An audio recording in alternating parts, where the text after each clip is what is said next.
Good morning everyone, কেমন আছো সবাই? আশা করছি সবাই খুব ভালো আছো। আর আমিও ভীষণ ভালো আছি, আর আমার পরিবারের সকলে খুব ভালো আছে।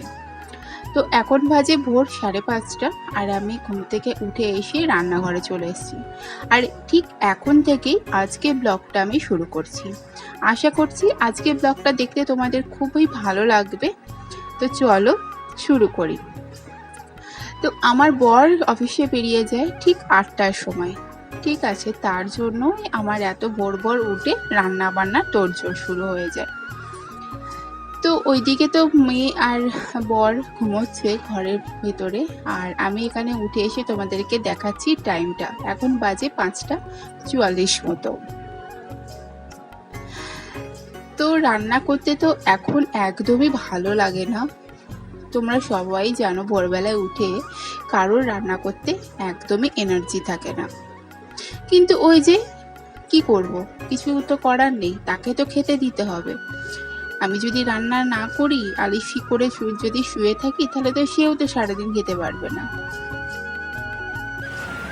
তো গাইস, অনেকক্ষণ পর তোমাদের সাথে কথা বলছি। মাঝে একদম ফোন অন করতে পারিনি, একটু কাজ ছিল। তারপরে কাজে দিদি কাজ করতে এসেছিল, কাজ করে দিয়ে যাওয়ার পরে মিঠির ভাত বসালাম, মিঠির আর আমার। তারপরে মিঠির জন্য একটু ডিমের তরকারি করলাম সবজি দিয়ে। আর এই যে এখানে বসে আছে পুতুল দিয়ে, ওকে এখন স্নান করালাম। এবার ওকে ভাত খাওয়াবো। এখন বাজে হচ্ছে 12:21। এবার যাবো রান্নাঘরে, মিঠির জন্য ভাতটা রেডি করে নিয়ে এসে ওকে ভাত খাওয়াবো। এত গরম করছে না আজকে, মানে সকালবেলায় পুজো করছিলাম তখন একটু শীতল দিয়েছিলাম, এত গরম লাগছে, কিছু ভালো লাগছে না। দাঁড়াও, তোমাদেরকে একটা জিনিস দেখাই। দাঁড়াও। তো এই যে দেখো, এই বইগুলো বলাটা ভুল হবে, এটা একটাই বই, ঠিক আছে? তো এটা মিঠি সব ছিঁড়ে দিয়েছে। এই বইটা কখন কিনেছিলাম বলতে, মানে এখন কিনিনি। এই বইটা ও মিঠির অন্নপ্রাশনের সময়, মানে বই, পেন, পয়সা, মাটি যে একটা থালা সাজাতে হয় না, সাজিয়েছিলাম আর কি, সেখানে এই বনপরিচয়ে এই বইটা দেওয়া হয়েছিল। যেটাই এখন ওকে পড়ানো হয়, পড়ানো ঠিক না, মানে ওই খেলা করে আর কি বইটা নিয়ে। সবসময় ওকে আমি চেষ্টা করি মানে পড়ার সাথে খেলা করাতে, মানে পড়া খেলা করাতে। দাঁড়া, ওদিকে সরে যাও, অন্ধকার হয়ে যাচ্ছে। আর এই যে ওর পাপা আগের দিন একটা স্লেট এনে দিয়েছে, এই যে স্লেটটা ওকে দেখতে পাচ্ছি না। তো এই যে স্লেটটা এনে দিয়েছে, এটা তো অলরেডি লেখাও হয়ে গেছে, মানে ও লিখে দিয়ে আমি লিখে দিয়েছি। ও এই যে দাগগুলো কেটেছে, এই যে দাগগুলো। তো বলছি না যে ওকে সবসময় আমি চেষ্টা করছি খেলার, মানে পড়ার সাথে খেলা করাতে, মানে ওর পড়াটা ঠিক না, মানে ওই পড়া নিয়ে খেলা আর কি, এরকম আর কি। সেটাতে ওর মানে বুঝবে যে না এগুলো পড়া জিনিস, একটা ইন্টারেস্ট আসবে আর কি।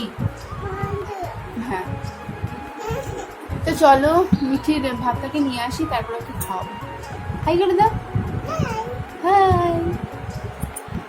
তো সারাদিনে না মানে কি ব্লগ করবো কি না কিছুই বুঝতে পারি না। আমরা তো দুজন, আমি আর মিঠি। তো কাজে দিদি কাজ করে দিয়ে চলে যায়, আমার তো সেরকম কোনো কাজ থাকে না। আর আমি ওই মানে ধীরে ধীরে বসে কাজ করব, ওটা আমার দ্বারা হয় না। আমি যে কাজটাই করি একদম ধকোদ্ধায় করে, মানে কুইকলি করি, যে কাজটাই করি না, খাওয়াও কুইকলি করি, রান্নাও কুইকলি করি, যে কোনো কাজই আমি তাড়াতাড়ি করি। সেই জন্য ওইটা ক্যামেরা লাগিয়ে লাইট লাগাও, লাগাও, আমার দ্বারা হয় না ওই। তবে আমি চেষ্টা করবো রান্না করার সময় একটু হাতে করে ফোনটাকে নিয়ে দেখানো। কি কি পুতুল, এই তো পুতুল, কি যে বলে ছাতা মাথা বুঝতে পারি। তো চলো আমি আগে খাবারটা নিয়ে আসি, তারপর কথা বলবো। তো এই যে দেখো, মিঠির জন্য এই তরকারিটা বানিয়েছি, ওই ডিম পোচ দিয়ে মানে ভুজি করে, ওতে গাজর, আলু, ক্যাপসিকাম, পেঁপে দিয়ে একটুখানি গুঁড়ো মশলা দিয়ে এটাকে করেছি। আর এখানে ভাত আছে, এটাকে একটু একটু করে মেখে ওকে খাওয়াই।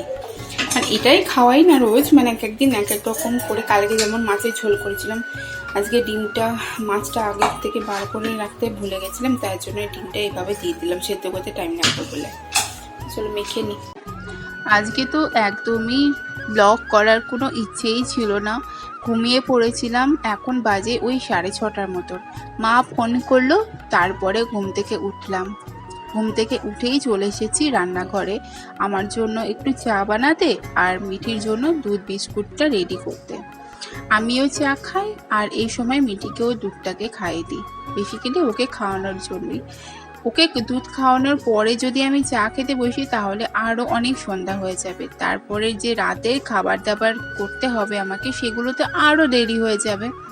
তো সেই জন্য আমি চেষ্টা করি যতটা কাজ এগিয়ে রাখা যায় ততই ভালো।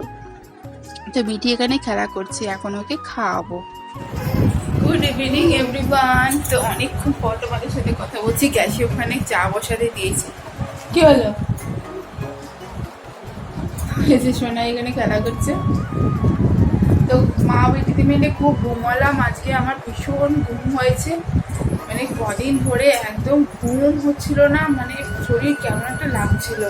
ঘুম মানুষের এমন একটা জিনিস না, যদি কমপ্লিট না। দাঁড়াও চা উঠে পড়ছে, চা উঠে পড়ছে,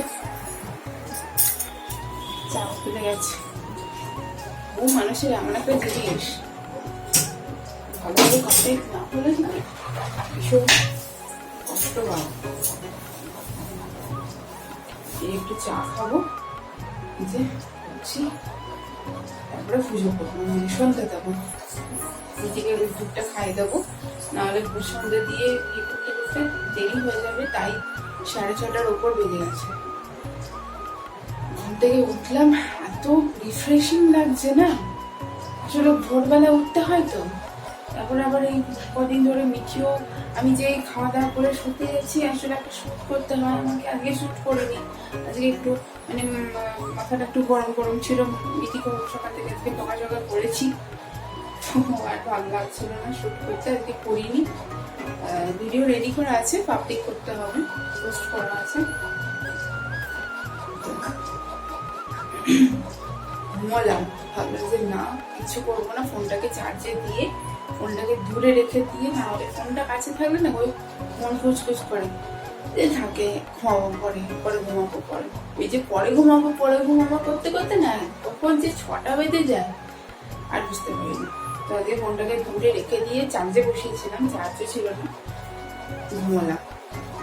এত ফ্রেশ লাগছে না এই টাইমটা ঘুমানোর পরে। তখন মনে হয় রোজ একটু করে যদি ঘুমাই, আমি রোজ ঘুমাতাম, শরীর অতটা কষ্ট হতো না। অনেক ধরে এমন হচ্ছে, চল ঘুমে হয়েছিল না। তো চলো চাটা খাই, মিটিকে খাওয়াই, সন্ধ্যাটা দিই, তারপরে আবার রাতে খাবার দাবার করতে হবে। রাতে খাবার বলতে কালকে ডাল বেটে বড়া করে তরকারি করেছিলাম, তো সেই তরকারিটা আছে। আর বানাবো হচ্ছে রুটি। রুটিকে আজকে দুধ ভাত খাওয়াবো, কালকে রুটি দিয়েছিলাম, আজকে খাওয়াবো ভাত বসাবো, আমাদের রুটি বানাবো। তারপরে দেখি একটু যদি বাইরে ঘুরতে বেরোনো যায়, ঘুরতে বেরোনো মানে এই বাড়িতে, আমাদের এই বাড়িতে যদি যাওয়া যায় তো একবার যাবো। রুটিকে নিয়ে ওরা একটু ঘোরা হবে, আমরা একটু ঘোরা হবে, মাইন্ড একটু ফ্রেশ হবে।